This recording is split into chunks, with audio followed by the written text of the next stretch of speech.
Let's go. Come on, Sugar Bear. I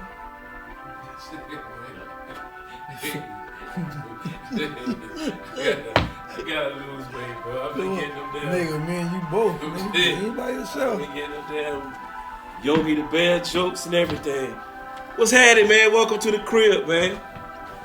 Listen, my crib is your crib is my crib. You know, in the crib, man, we bring all types of people. So I got one of my homeboys, man, to slide through. Let me just say this, man. Underappreciated, underrated, but he's a monster, man. You know what I'm saying? And he's worked with people like Jay-Z, Kanye, J. Cole, Dr. Dre, Drake. I mean, he opened up one of the classic albums. I would say this in my top 3, top 5, The Blueprint. He the first thing that you hear on The Blueprint. He the last thing that you hear on The Blueprint. Give it up to my man. Bink Dog, man. What's happening with it, boy? What's going on, bro? Ain't nothing I'm here for you, brother. Yeah, you know what I mean? I want to start out with a legend, man. Somebody that I guess we both, admire in the industry that's really been doing a lot as a producer. Dr. Dre, man. You work with Dr. Dre. So how was that whole situation of working with? Working with Dre, man, it was inevitable for that to happen. It was always like on my bucket list anyway. Mm-hmm. You know what I'm saying? But Dre is a perfectionist, and he does his own thing, so he don't really need you. Right. So if he come to you, that means you doing something that he not doing that he appreciate. Right. You know what I'm saying? So to finally have him, to finally have him, like call my number. Mm-hmm. He did. It was an honor. But that's because, my relationship I had with Exhibit, Nate Dogg, Corrupt. My relationship on the West is way more deeper than the East. Right, Yeah. right. Yeah, how was it working with Nate, man? That's called Nate Rottweiler face. Because he always got the same expression all the time. Yeah. But was funny as fuck. That's people don't understand. Yeah, Nate Dogg was funny as shit. Yeah. You know what I'm saying? So to see his face look so mean, but then he'd joke the shit out you with that same face. Right. It was like... It was hilarious. Double hilarious. Hilarious. Yeah. But, he was like quick, man, very accurate with his... He knew what he wanted to do. Hennessy and weed was his thing. Yeah. You know what I'm saying? So, I remember interviewing a man in Columbia, South Carolina. I was doing radio down there. And he came in. I think that had to be some of the strongest weed that I've ever smelt. Hands down. Ever. Hands down. Nothing to talk about. And the stench was in the studio for like 2 days, man. Like, yeah. So that's dope. That's dope. So you said your ties in the West are much more stronger in the East. Yeah, the relationships that I developed with the artists was way more outside of music than just the music. Okay. You know what I'm saying? So how was it working with, he ain't the young boy, but J. Cole, man. How was it working with him, man? It was dope, man, working with J. Like, I still haven't gotten a song on J. Cole album yet, though. Right. J. Cole featured on the Drake record, the Jodeci Freestyle. Yeah, the Jodeci Freestyle. So Yeah, I'm still, like, he's staying up the bucket list. Like, I still got to get on his shit. Right. You know what I'm saying? But, no, he a cool dude, man. Real grounded guy, down to earth. Yeah. Yeah. Now, me and you had a moment with Kendrick, man, Kendrick Lamar. Right. And we seen him perform live on his first show, on his first tour. Section 80. Yep, the Section 80 tour. Now, this is his first show from off his first tour. And we actually hung out with him on the bus, backstage with him, chilling. And I remember you telling me, you said, man, pick up your jaw. Because I couldn't believe him when he was performing, how dope he was. Like, you know what I'm saying? And you bumped me like that. Pick up your jaw, nigga. I'm like, yo, I couldn't believe, like, he was like, man, he was, at that time, he was dancing. Then he'd sit down. Then he was just doing so many different things, man. How's your relationship I told people he was next then. It's on my Instagram. Like, way back then, I put a picture of him because I went to the radio station with him with Shaggy. That morning, everything, we took a picture together. Right. And it's still on my Facebook page, And I said, he next. So I knew it when I heard it. You know what I'm saying? Right. Just because of just you can't the chemistry you can't fake. Right. And him being on stage, and we seen how he connected and how the crowd connected to him at the Nova, and he was still like not really like that yet. Right. They was singing every fucking word. Every word. And it was lit. So I was like, yeah, he next. Yeah, definitely. Because he came on, he said, yo, OG, yo, what you think? I said, bruh, yo, man, I seen Pac, I seen Jay, I seen all of these people around, and then I said, I seen Bill Cosby. He was like, Bill Cosby? How did you see Bill Cosby? I said, bruh, in the middle of your show, you sat down and start talking to the people like a monologue. Mm-hmm. The boss do. And then jump out the chair and go right back into the show. And like, I ain't never seen nothing like that before, ever. He sat down and set up a record. Yeah. I forgot which record he did after he sat down. But right. He was setting up a record that he was about to do. Because I remember he was talking about his mom and his dad, and it was the interludes from the album. Right. So it was dope, man. You know what I mean? So, man, a lot of people don't understand your impact in the music industry, the things that you have done. And I just kind of run through some of the artists that that you've worked with. Now, let's go back to the Rockefeller situation. Like the whole, how did you get involved with Rockefeller? Well, my manager at the time, Jay Brown, which is president of Roc Nation now. But he was a consultant for Rockefeller back then. So he was helping them structure a lot of their deals and stuff like that, as they was doing business, that they was coming up. But the Hard Knock Life tour, there was this little short movie that they had, that they played, where they all got on jail jumpers and in the back of this van. Yeah, I remember that. That, yeah. And they need some music to it. They want somebody to score it. So he convinced them to let me do it. So we booked Enterprise Studios in Cali, and went in there and knocked it out. Sent it to them. They was like, yo, it's a go. You know what I mean? And then Beans heard it and was like, yo, I need that beat. And that intro turned into Ride for My Niggas on Beans' album. You see what I'm saying? So that's how I was really introduced to the rock. Was doing the intro for the show, which turned to a record for Beans.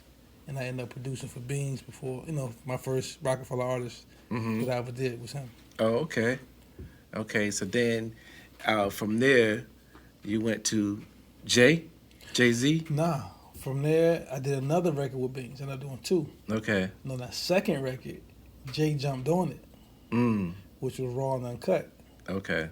He heard that and was like, oh, hold up. Like, what's this? And then they did like a tag team on the record. They went 4 for 4. You know what I'm saying? On some EPMD type shit. And killed it. And that was my introduction to Jay. Okay. You know what I'm saying? So not too long after that, Dynasty came up. But I think I did Freeway before Dynasty. Okay. You know what I'm saying? I did two on Freeway album. You know what I'm saying? And then we did Dynasty. Man, that's dope. So, the blueprint, how did that whole concept, or how did that even go, with you being able to have 3 joints on there? How did that whole thing happen, man? I used to have a group called Non-Brigade. Shout out to Sonny. Rest in peace to Q Don. But we had a record called All I Need on our deal with Elektra. Hip Hop was trying to buy that record from me the entire time. Right. But I wouldn't sell it to him. You know what I'm saying? I'm like, you trying to buy it from, let me know I need this bitch. Right. You know what I'm saying? So I was like, yo, I can't come up off this. But then, unfortunately, my guy in the group, Q Don, was murdered the week we was mixing. So the record never came out. So maybe like 2 years later, I hit Hip Hop like, yo, I'll sell it to you now. But he came back at me like, yo, what you gonna do with that record, bro? Like, you know what? Gave it to him, but I made sure Q Don and Sonny had published on the record. Okay. Type shit. You know what I'm saying? Right. If I'm gonna do it. You know what I'm saying? So I did it like that. Oh, all right. So to be able to have the intro to the blueprint and then the outro to the blueprint. Mm-hmm. So that's the first thing they hear when they put it in. Like the blueprint shifted a lot of things, man. It shifted a lot of things, and it came out on 9/11. That part. How was that? You know, having your debut on Rockefeller, you know, with not just Rockefeller, but just on the blueprint, having a debut for the blueprint, and being 9/11. How did? Well, when we did Blueprint, it was such a anticipated album. Mm-hmm. A lot of people was talking about it, like, you know, wanting to know what was what, and then eventually a leaked version came out. Somebody had leaked the album, but it was a whole different sequence. Mm. The records in different order with some records that didn't make it. You know, there wasn't an album. Right. So, you know, I didn't know what to make of that because all my records wasn't on the leak joint. Okay. So, you know, I think that, like I said, that might have been the most that I've ever been excited for a release. Okay. Was Blueprint, because like I said, it was like everybody was talking about it, like everybody was waiting on it. Mm-hmm. Like, couldn't wait to see what it was gonna be. So once I found out I had the first record on the album, I was like, yo, you know, this release date is gonna be stupid because the first, as soon as they come out and bite the plastic off, Mm-hmm. put that bitch in, is first thing you're gonna hear is me. Right. So I was just super geeked on that. You know what I'm saying? That I set it off. Mm. You know what I'm saying? So that's where my excitement came from. So let's talk about the trio, man. Jay, Biggs, Dame. How was your relationship with each one of them? Keep it 1,000. Dame was a jokester, like you and I. Right, like right. Dame like to cut. He like to cut into you. But not knowing, I like to cut too. Right. And most people he used to bully with that shit. Right. Never bullied me. But we used to go at it. You know what Right. I'm saying? We used to go at it all the time. Just joking each other. And Biggs was my guy. Yeah, I know I'm you and saying? Biggs still got it. Biggs was my guy. He would come to the studio and just blow it down with me. Mm-hmm. You know what I'm saying? He come through with some extravagant ass strand. Mm-hmm. And we used to just, you know, just blow it down in the session, just kick it. And Jay, you know, wasn't a lot of dialogue with Jay. I didn't have a lot of dialogue with him. You know what I'm saying? Because I didn't hang at the studio. Mm-hmm. You know what I'm saying? Like, Right. I built my own vibe at my house. Okay. So I did all my shit at the crib. But I was the first person to ever record in bassline. Mm. And that was, I was working for Missy Elliott at the time for her artist Mocha. Okay. So we gave them their first 30-day PO. You know, 30 days studio sessions Mm-hmm. paid for by Elektra. That was Right. their first check they ever got for business. Was from me. Oh, man. So after that 30 days was up, I took it back to the house because the A room wasn't finished yet. Right. Then once the A room finished, then Rockefeller locked down the A room. And it was just like me. I don't like a lot of traffic around me when I'm working. Right. Right. You know what I'm saying? So it was just so much traffic. I was like, you know what? I'm gonna just take it back to the house. That's why you don't see me on the Kanye documentary. Yeah, because I was Anything. wondering about that. Yeah, I didn't hang in baseline like that. Because I know Kanye used to come to the crib, Absolutely. you know, a lot. You know what I'm saying? No, I can say a lot. He came a couple times, you know what I'm saying? But it was like he used to just always pick my brain and just ask me for advice on what he should add to the record or how should he approach the record. You know, so he should use my musicians. You know what I'm saying? Shout out to E-Bass. You know what I'm saying? Then my engineers like Doug Wilson. So they should use my guys. Did you see that? How mega he became? Did you see that early on? Or did you know something? Or you just like, man, I had no idea. No, when he first rapped for me, it was like I was thoroughly impressed. Because normally that transition from producer to rapper don't be sweet. Right. So when he rapped, I was like, oh shit, like this motherfucker can actually rap. Right. So I was like, damn, like dude, nice. So I told him, I said, yo, you got it. Like, I get it because he spit this record for me called Wow. You know what I'm saying? And it was like the metaphors, and it was just crazy. I can't remember how the lines go, but it was everything you would say, something, wow, and wow. And I was like, yo, you got it. Right. You know what I'm saying? And the beats was dope. So, you know, I feel like he was going to do something anyway. But at the time, you understand that his appearance wasn't what was going on. You know, niggas was wearing throwback basketball jerseys and jean shorts and Timbs and shit. Right. That wasn't his thing. Right. He was a polo guy. Yeah, he's wearing the polo. You know what I'm saying? Yeah. The polos and the khakis and, you know what I'm saying? He had the college look. Right. So initially, Rockefeller didn't get it. So they like, who the fuck gonna listen to this dude? Like, you know, we're a street label, like, so Jay wasn't really receptive to him rapping in the beginning. Right. Like, he just told me, he said, yo, keep producing. Yeah. So if it wasn't for Kanye saying, you know what, fuck it, I'm gonna pay for my own video first and put my shit out anyway. Like, I don't give a fuck what nobody's saying. I know I got it. And if it wasn't for him having that type of balls, he would still just be behind the scenes. Well, I just seen an interview where Dame said that Biggs is the one that told him, listen, man, we need to focus on Kanye. And that's when, because at the time he was saying state property was heavy on the radio. And then he said that Biggs came to him and said, listen, man, we need to focus on Kanye. And then that's how he kind of shifted his attention and started really paying attention to him more, which transcended to, you know what I'm saying, him really kind of getting behind him. Biggs and hip-hop are brothers. A lot of people don't know that. I ain't know that. They brothers. You know what I'm saying? So they got an ear. You know what I'm saying? So Biggs always had a good ear. He just played it back. Right. You know what I'm saying? So him telling him that, he's like, listen, you may want to revisit that. Yeah. You know what I'm saying? I don't know what y'all heard the first time you heard the shit. Right. But you may want to revisit that. So, I mean, like you was talking about, you know, the Biggs. Why you think you and Jay never really had real dialogue? I think for the most part, I mean, we had dialogue, we wasn't around each other, you know, for sure. But I didn't spend extensive time around him. All because, I've always been my own person. I never really wanted to just hang on nobody's coattail, just trying to hang around and kick it. You know what I'm saying? Right. I'm trying to get to the money. I'm trying to secure and protect my sound and what I got going on. So I don't want a whole bunch of people around me while I'm creating anyway. The traffic that's a no-no for me. Right. Too many people come in and out the spot, I can't even get into my shit. You know what I'm saying? And that's the type of vibe was going on the baseline. It was like a lot of people come in and out, like just a lot of ears on your shit, like niggas looking at records you sampling, like I don't. So was that had something to do with Just Blaze? You know what I'm saying? He clipped on some of your shit. The chameleon.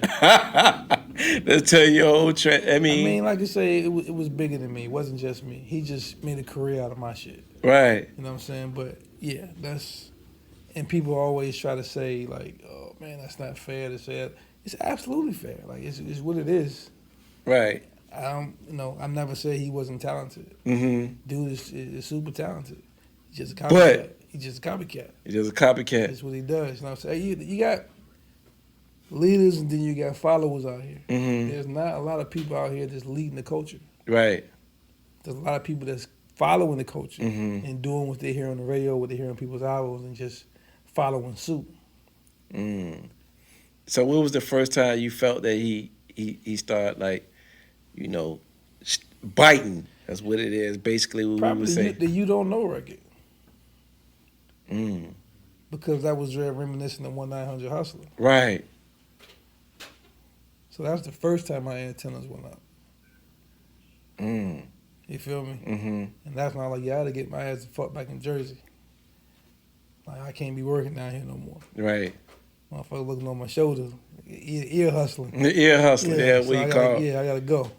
So yeah, that's why, like I said, that's why you don't see me in that Kanye documentary, because I was in Jersey at the crib.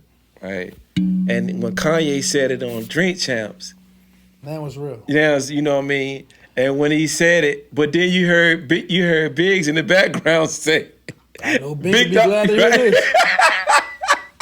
Yeah. Yeah, Big said that in the background, like, you know what I mean? He knew it was vindication. He knew that as soon as Jay said it. But me and Ye was sitting down, I'll never forget it, me and Ye was sitting down in the car on the side of Quad Studios, right across the street from Right Tracks. Right Tracks and Quad was like on the same block. Mm-hmm. You know what I'm saying?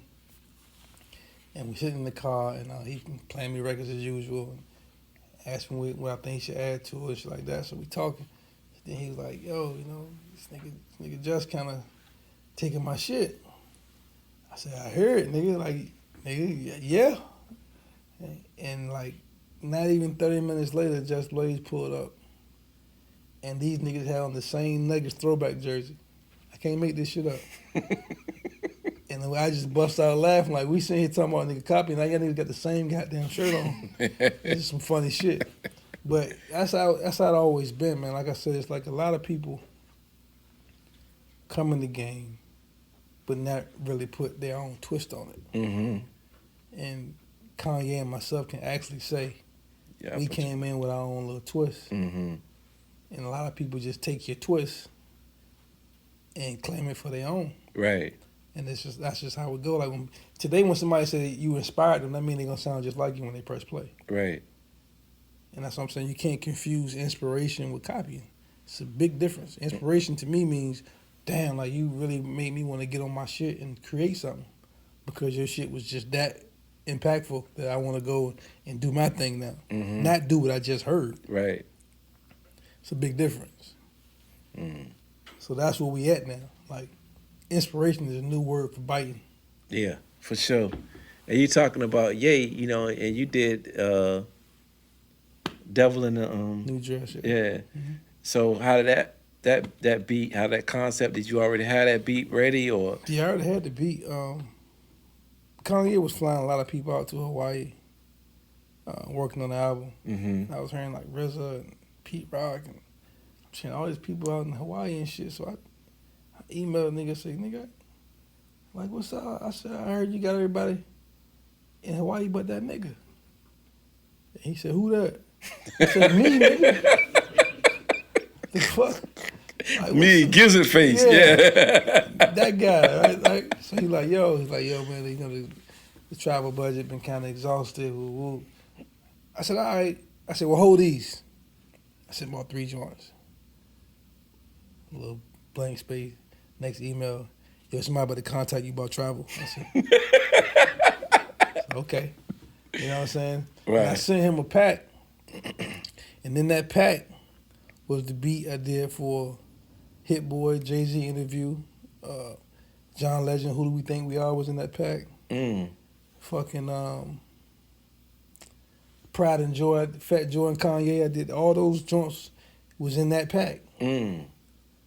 You see what I'm saying? Right. So I sent him some shit because I don't send beats. Right. You feel me? That's why you would never see me on Instagram like, who y'all hearing this beat? I don't give a fuck who you hearing this beat. Mm-hmm.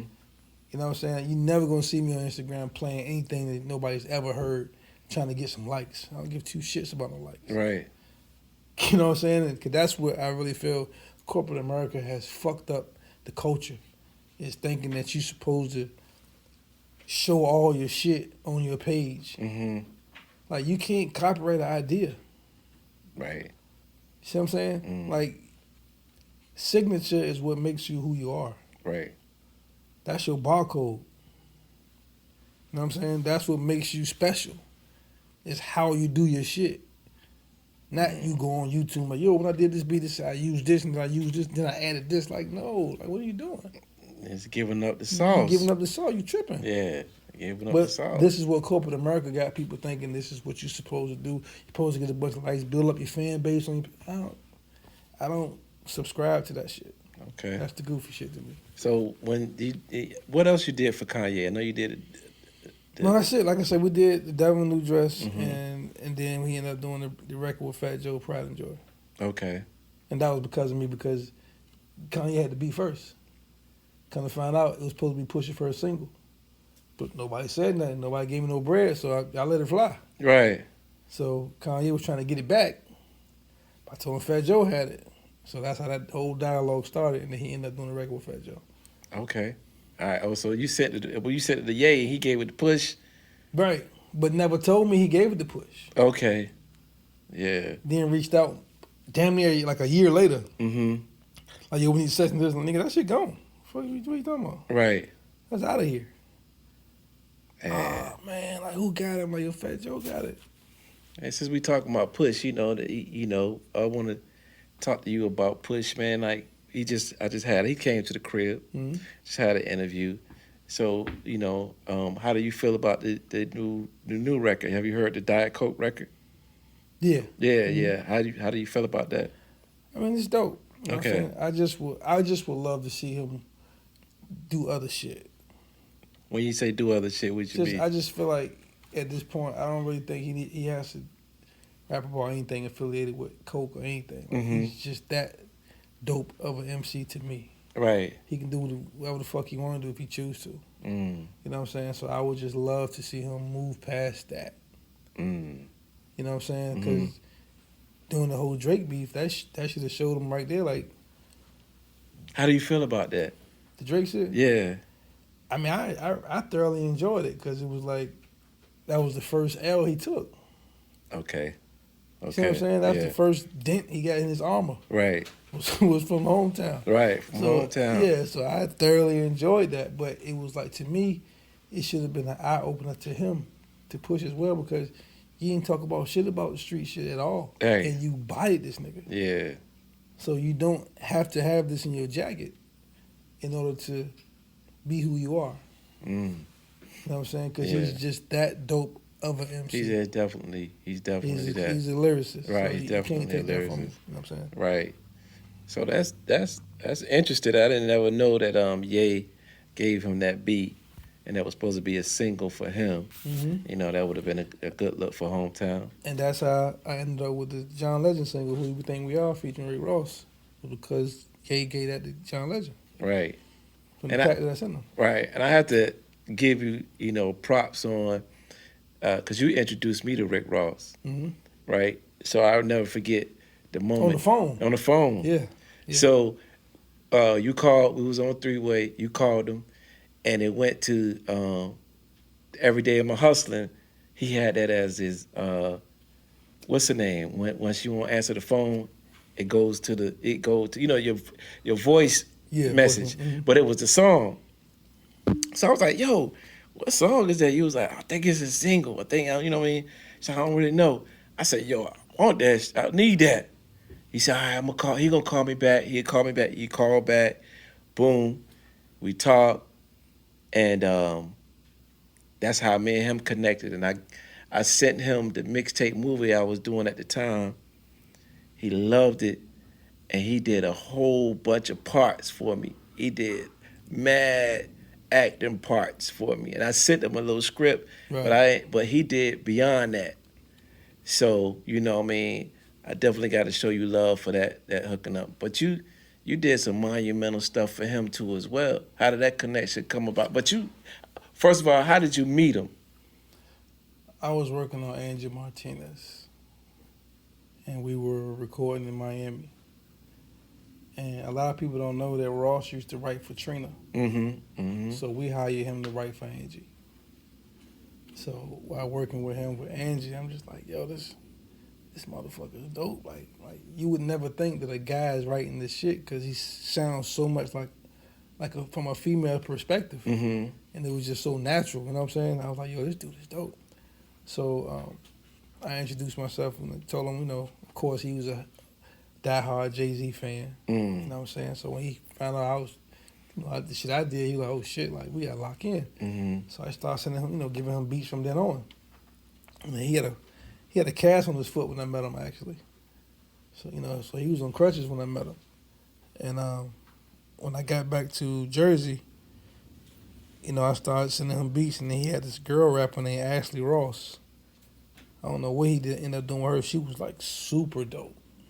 He had her sounding crazy, and that just went to the left. I don't know what happened with that, but then he drove to my crib, him and Gunplay. Drove to my house in Jersey like twice.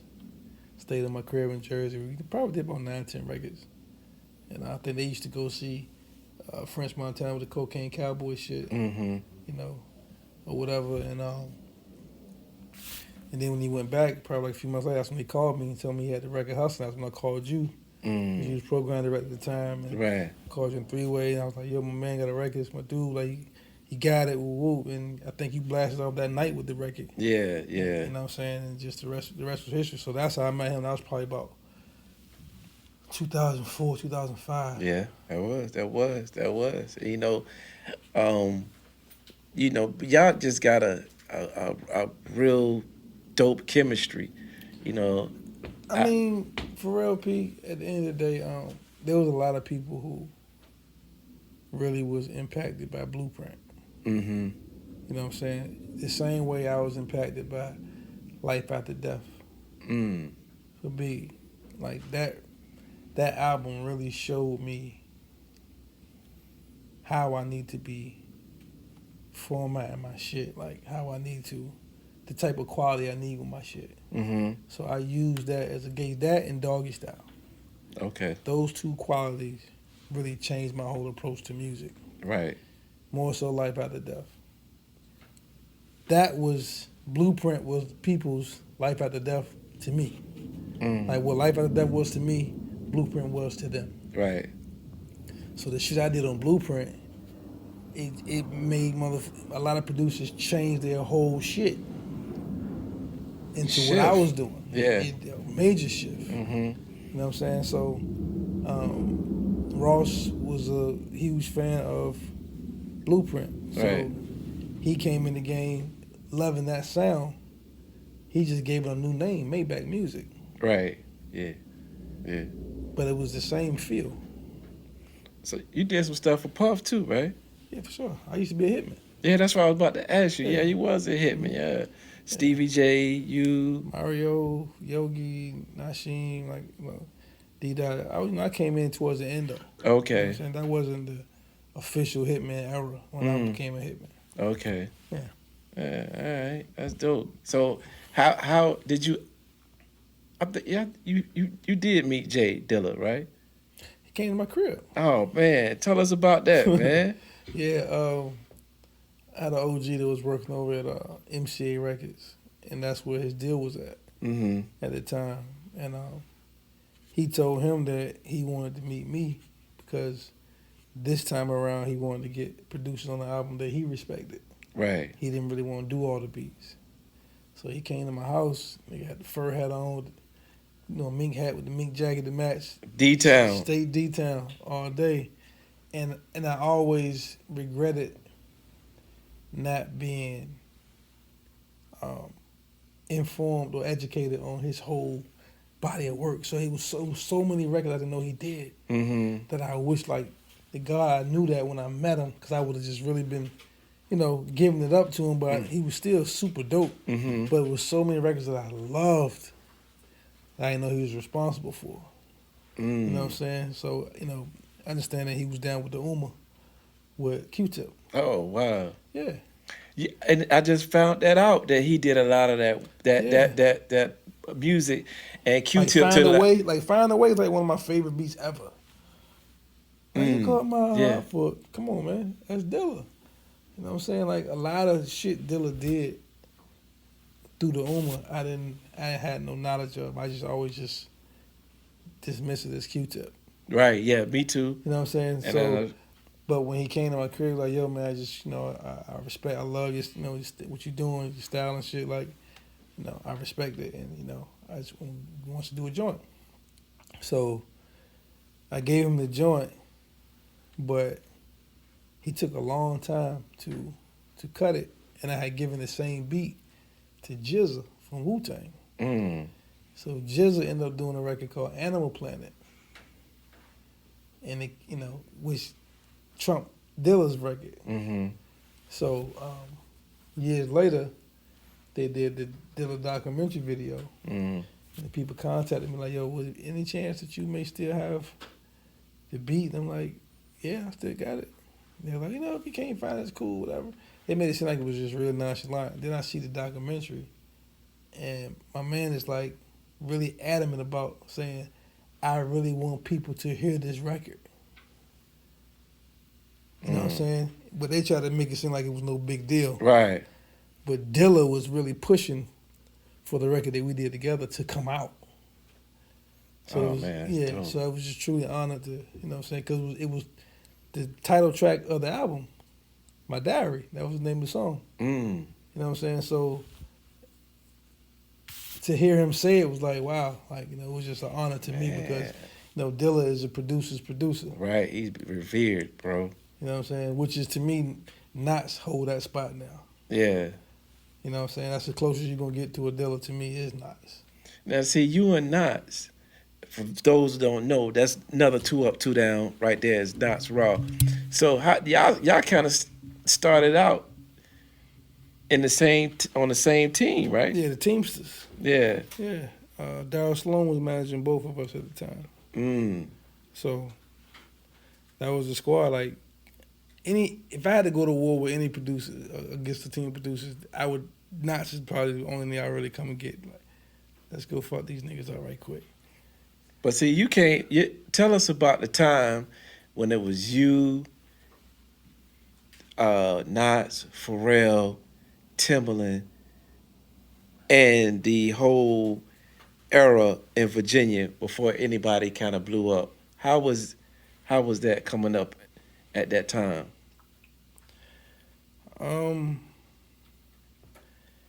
It was, you know what I'm saying, like I said,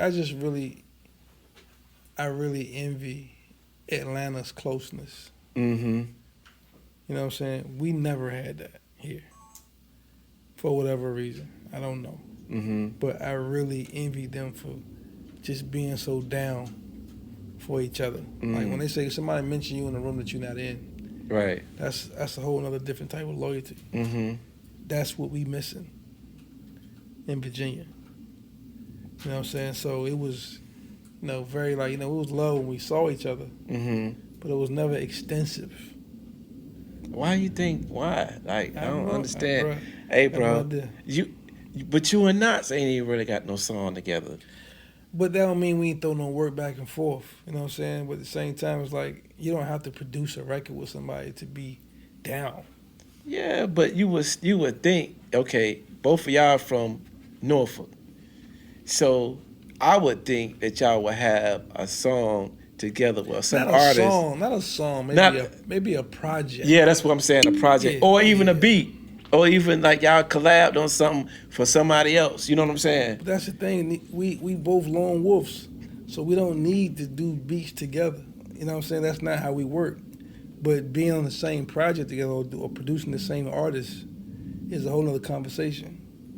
You know what I'm saying? Because there's not many motherfuckers in this game that's fucking with me and Knots on no hip hop shit. Mm-hmm. Period.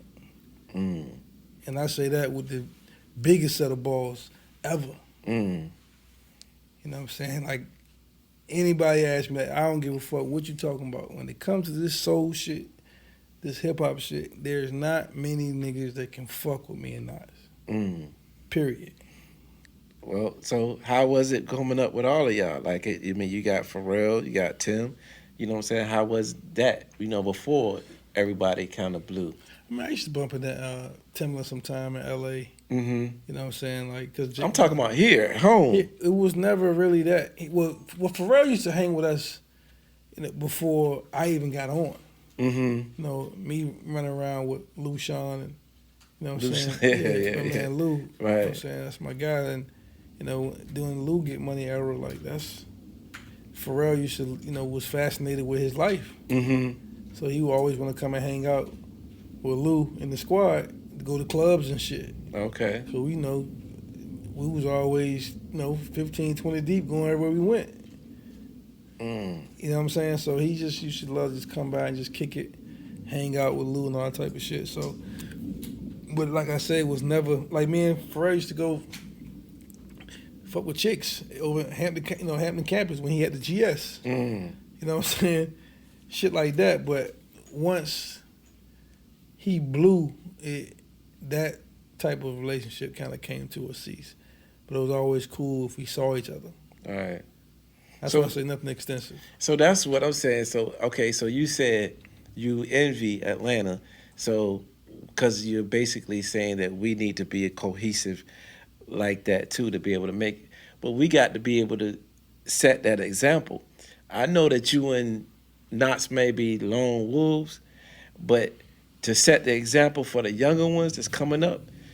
You know what I'm saying? Y'all collab, they see that, then they want to collab on different things, and maybe that can help. Because we trying to find any way possible. We already know what's our Achilles heel. We already know what the problem is here in Virginia with all this talent, and we really don't have no real mark in the game. We already know what it is. I mean, we have a huge mark in the game.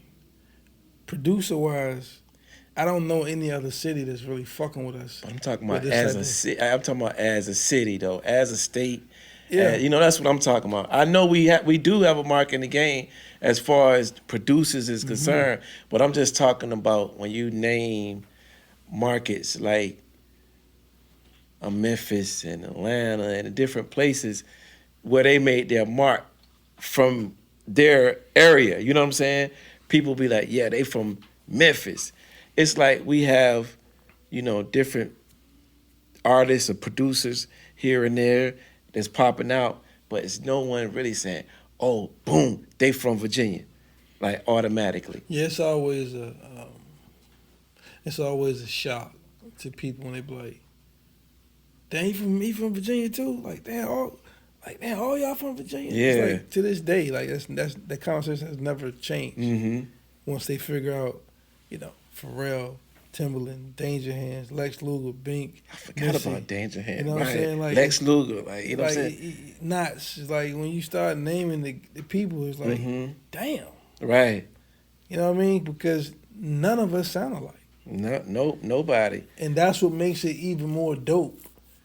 That out of all of us, none of us sound remotely close to each other. Right. Yeah. That's a big deal. Yeah. Because you go to Detroit, it's a whole bunch of niggas sound like Dilla. Right. You know what I'm saying? You go to Chicago, a whole bunch of niggas sound like No Idea or some shit. Like, Virginia, that's not the situation. Who is your top producer? Who you say is you like, yo, this nigga's an animal, man. Michael Jordan in the game. I love Salon Remy. Like, Salon Remy is like a real quiet assassin. Like, if you look him up when you get a chance. What he's done? That Tribe? He's the reason why the Fugees are the Fugees. Because the first record the Fugees put out was a dud. Mm-hmm. He the one who did the Why I'ma Leave It, Y'all. Okay. He did the Fuji Lie remix. That's what gave the Fugees new life to fix what the fuck was going on. Right, yeah. You know what I'm saying? He did Hot Stepper back in the day. You know what I'm saying? Like, he did They Shootin' Nas. Like, you know, he did fucking... That's one of my favorite joints. Lion, Tigers, and Bears, Jasmine Sullivan. Like, his fucking... Yeah, Amy Winehouse. Like, his fucking... He's, like, so versatile. Mm-hmm. You feel me? So right. I really have a huge respect for guys like Salon Remy. Okay. Yeah, well, that's what's up, man. What do you think about this quick, like, who you listening to on the local side, you know, in VA, man? Like, I'm not even gonna sit here and lie. I haven't really. I like Crazy. I like Young Crazy a lot because I feel like Young Crazy got his own thing. Mm-hmm. You know what I'm saying? So that was one of my favorites from here. Right. Marv P finding his way. Mm-hmm. But outside of that, it's not. You know what I'm saying? A lot of people that, you know, that I'm actually listening to from the crib. Okay. All right. Well, I mean, you know, this whole thing of being in the music industry and coming from this area where something is in the water, you know, on the music end as far as producers and rappers and athletes and all that, you know, you guys have set a real bar for people that's younger in. But I really do feel that someone needs to really step up and say, yo, man, we need to do some collabs. Like, let us collab on a project. You know what I mean? Just to inspire the young ones to want to do something like what y'all did. You know what I'm saying? Because once they see that, they're going to want to do it. And then once they start doing it, then the chemistry might start to develop. We got to do something. You know what I'm saying? I mean, you know, you miss 100% of the shots you don't take. Right. You know what I'm saying? So I'm willing to try whatever. You know what I'm saying? Lead by example, whatever, you know, whatever it takes. Whatever it takes. To try to change the texture up with the whole climate up in Virginia. Because, you know, us being the first slave state ever, like, there's a certain stigma here that's just hard to shake. Hard to shake. You know what I'm saying? And it's like... The capital of the black folks, for real. And when you think about it, most places that are like Virginia, it's the same stigma. Like Memphis, the same shit. Right. Yeah. You know what I'm saying? Like, they hate each other out there. Like, the hate is like, what the fuck? You know, Virginia is like, for us to have this much talent from out of here, it's like we still don't form like Voltron. Like, we've never had a picture with all of us in it. That's crazy, Bink. Bink, that's crazy, man. You can't find one picture with But so you can't call everybody up and Fuck activate that. No. Why not? Because you can't. It would have to be something in the watershed. Everybody was already here. Right. And then it's in the same room, and you be like, yo, come on here, take a picture right quick type shit. It would have to be a moment like that where people are just already here. Yeah, it needs to be that moment, man. But New York has a picture that's monumental. They on the steps in Harlem. Atlanta too. And it's like maybe like damn near 100 of them maybe, and they all like you name it. Every star that used to rap in New York is in this fucking picture. Right. We just never had that. And that picture inspired the one for Atlanta. Probably. It did. Because they did like a little short doc on it when they were shooting the actual picture. So they contributed to the picture that they took in New York. So I think since I didn't really know that, you know what I'm saying, it is too much. And before I even leave, since we're talking about VA, you know what I'm saying, how was it being in the presence of Missy and then having that record, the remix? Let me tell you something, man. Missy Elliott, I have nothing but the utmost respect for Missy Elliott. P City, nigga. Talking about. Whatever. Fucking. Missy is a perfectionist. I learned so much from working with her. We did a lot of records together. You know what I'm saying? We did a Tamir record together. We did a Total record together. We did a song for the Any Given Sunday soundtrack together. We did a lot of records together. Then she did the Lights Camera Action remix for me. Right. But to see how she got down, like I remember one time we was in the studio and we was working on Tamir shit, and Sylvia popped up, Sylvia Rome. She was like, "Oh, what's that? Let me hear something." Missy like stopped the beat. She's like, I didn't call you in here. I didn't call you here. She's like, come on, Missy, play me some records. She's like, no. Bye, Sylvia. Bye. To Sylvia Rome? Yes. Because what I learned from her is when you play something for somebody, knowing it's not finished, they're going to shoot it full of holes. So you best not play nothing until you really feel like it's ready to be played. Missy she always had a vision board in the studio.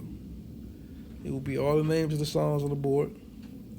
It'd be a comic column, whatever. Oh, this record, turn the drums down. This record, vocals too low. This record need a bass line. This record need bridge. And then it would be a complete joint. Check it off. If no comment.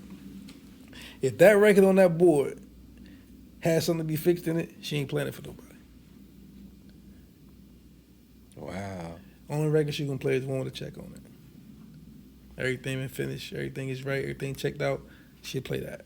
And she intentionally, see, that's how the love.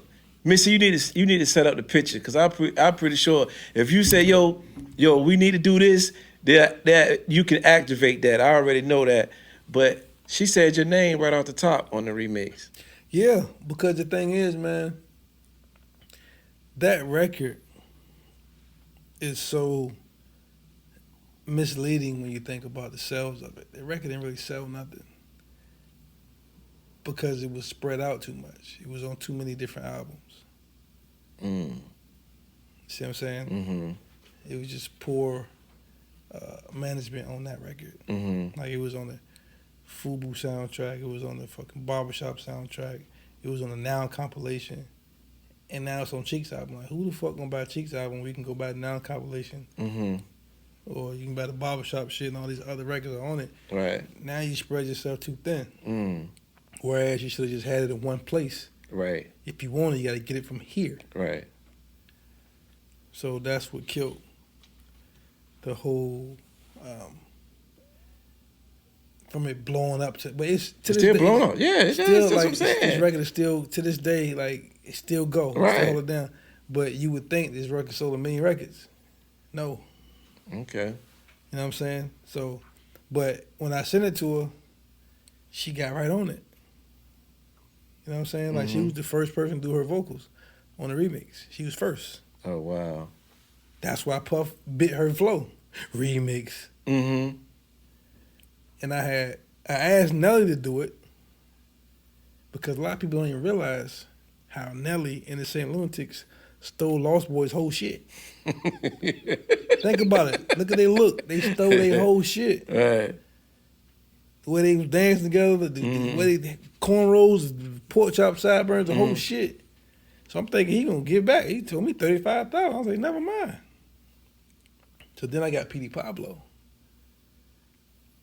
And then Puff said he wanted to do it for free. So we called Puff. Puff did it. And then sent me an invoice for $35,000. 2 weeks later. You know what I'm saying? Right. So, but yeah, man, you know, the record came out dope, but for whatever reason, Puff did not want to see P.D. Pablo on the record. Why? I have no idea. He was like, I don't think he fit. I'm like, bro, nobody told you to bite Missy Flo. That was your decision. Right. I asked P.D. Pablo to do P.D. Pablo, and he did that. You know what I'm saying? So what they did was printed the record without P.D. Pablo, went straight to the radio with it. That's crazy. And then I had to hurry up and print my shit and then take that other version. You know what I'm saying? And that's why you don't ever really hear P.D. Pablo's verse, and he killed it.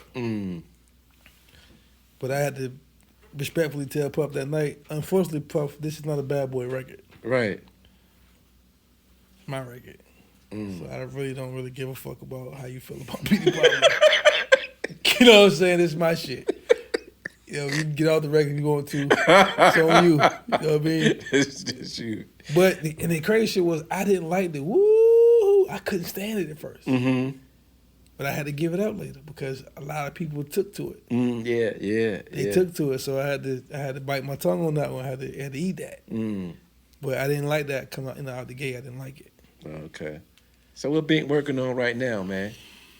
I'm actually working on my own album right now. Okay. Quietly, you know what I'm saying? Trying to get that done.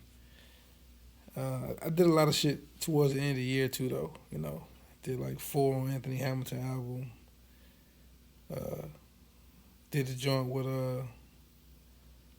Ross. Then I did one on Conway. The Machine just came out. Okay.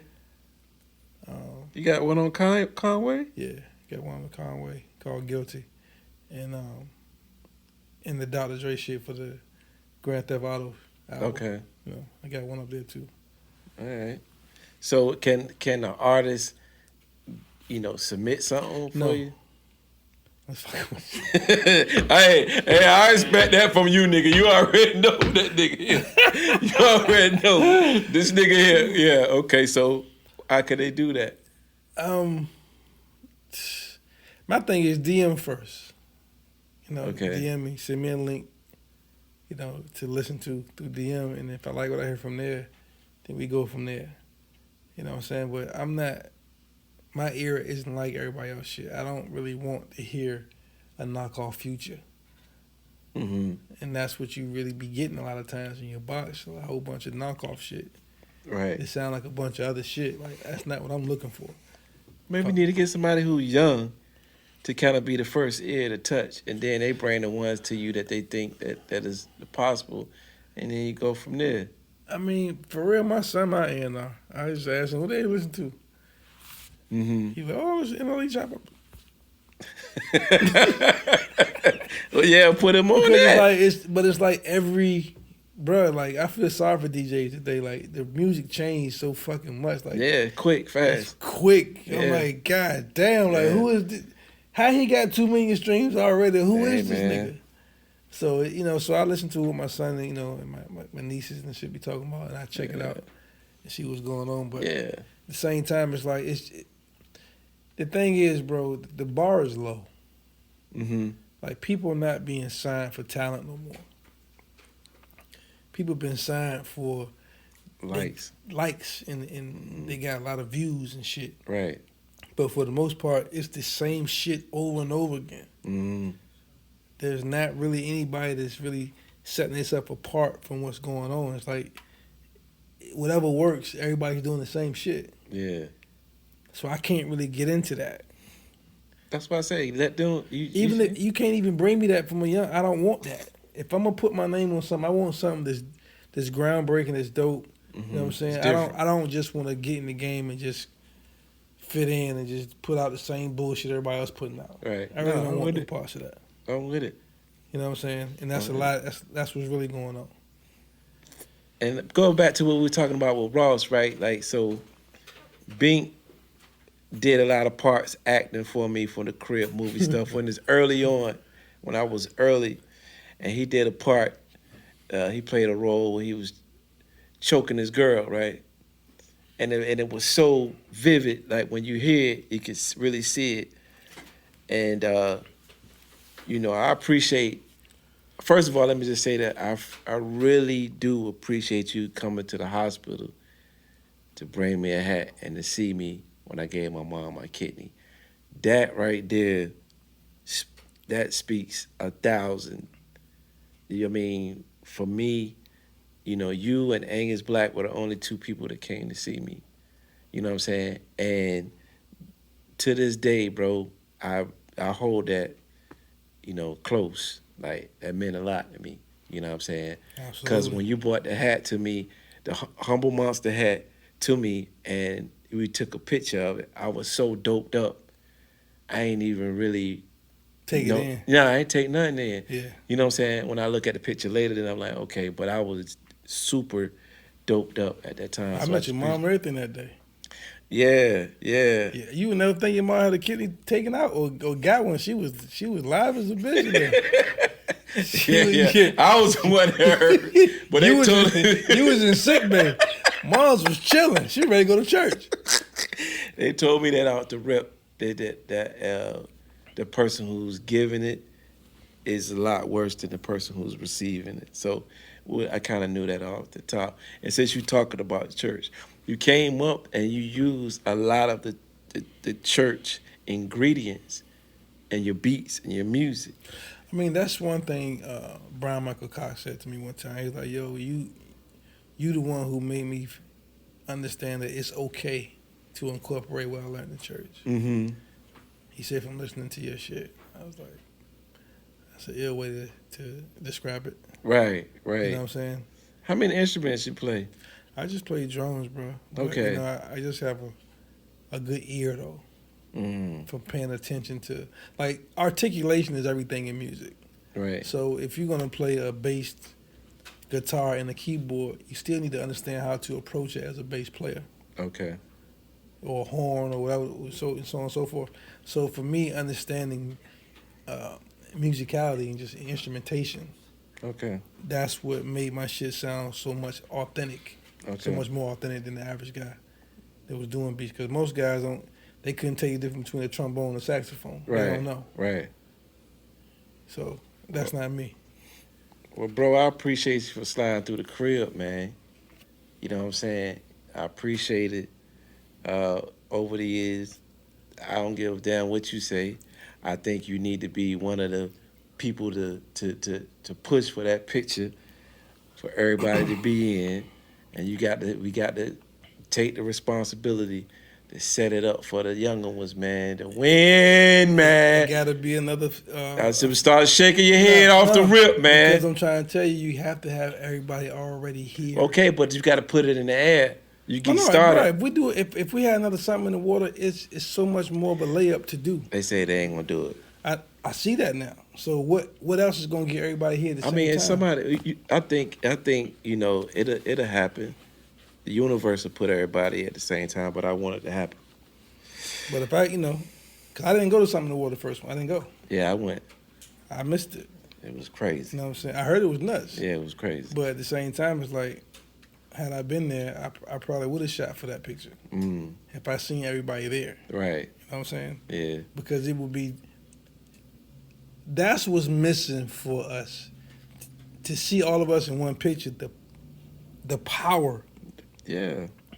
Of that picture, I think would be overwhelming. Please, when you got Masego and Drum and all these other people that people don't even know. But not just that, add Vic, Iverson, Cam, add all the rest of this. Like, if you had a picture with just all, that would make the kids around here be like, you know what? It's that much closer. Yeah.